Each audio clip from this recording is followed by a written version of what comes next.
আজকের এই জলখাবার রেসিপিটা একবার বানালে বারবার চাইবেন।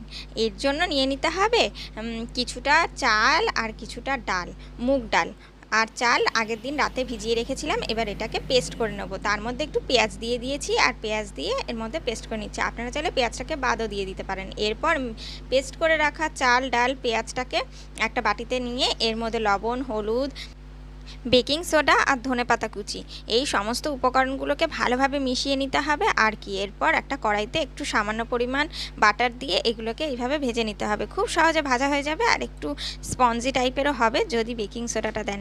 তো এরপর এটা দিয়ে খাওয়ার জন্য বানিয়ে নিচ্ছি একটু আলুর সবজি। আলুটাকে তেলের ওপর এইভাবে ডুমো ডুমো করে কেটে দিয়ে দিচ্ছি আর একটু কালো জিরে ফোড়ন দিয়ে দিয়েছি। এর মধ্যে ব্ল্যাক পেপার দিয়ে দিচ্ছি, ধনেপাতা কুচি, লবণ, হলুদ সমস্ত কিছু দিয়ে আর এর মধ্যে একটু আমচুর পাউডার দিয়ে ভালোভাবে এই আলুটাকে ভেজে তুলে নিচ্ছি। এই আলুর সবজির সাথে এই রেসিপিটা সকালে জমে